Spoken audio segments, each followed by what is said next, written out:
Um, sadly, I've lost friends to suicide, and mental illness, particularly in this time that we're going through at the moment, is so prevalent. And there's a lot of people, and I had a friend who was a bit sort of too proud. I'm very vocal. When I'm angry, you'll know about it. I don't get angry too often, but when I am, I'm going to tell you that I'm angry. He didn't. And I asked him about that one day, and he said, "Well, just keep it bottled inside." Sadly, he's no longer with us. So for me, how does the person that's suffering take that initial step to communicate their emotions, no matter how proud they are, how they're manning up or whatever it was? And also, if you can see the signs or you feel like there might be something there as a family member, as a friend, how do they communicate, with that person?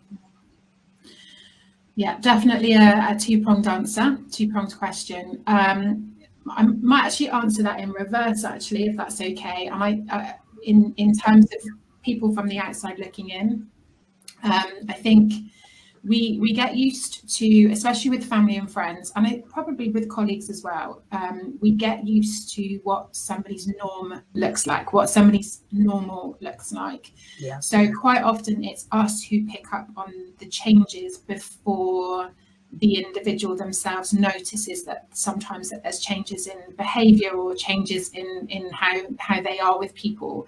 So I think that, it's so difficult, isn't it? Because I think sometimes when we're really busy and sometimes we get caught up in our own stuff, and so we stop paying quite as much attention. So I think it is, and especially at the moment, but also if you've got friends who struggle and who have dips, even if they've had some really good times recently, if you know that they are somebody who dips quite frequently, is just keeping that check-in process in place.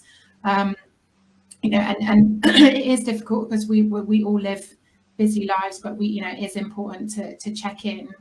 So I think it's looking out for those signs and recognizing when you see those changes of making sure that you increase that check-in.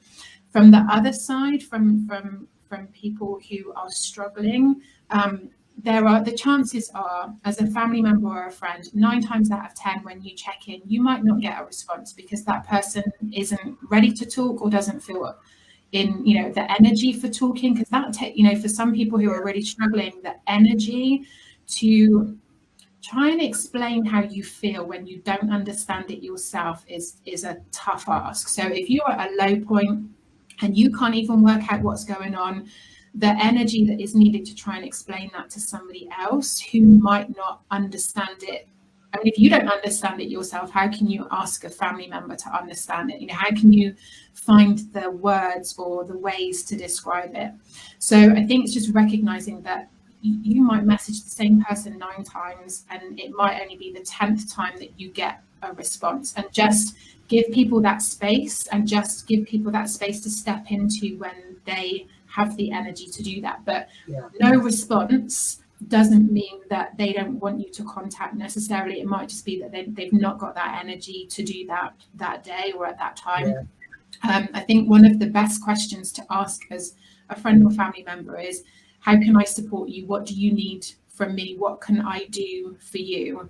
How can I help you with this? And not give, there's a lot of advice out there at the moment, but there's a lot of things that you should, lots of people telling people what they should be doing, and there isn't a set answer for this.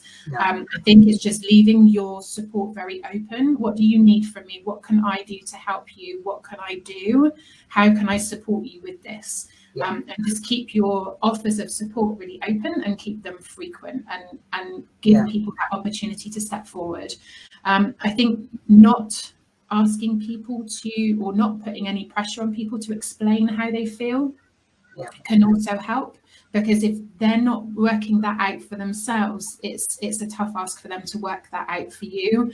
I think sometimes just like, asking people, how are you feeling today? Is there anything I can do to help? And leaving that door open for them to, whether they want to call, whether they want to text, whether they want to meet up, of just leaving it very open.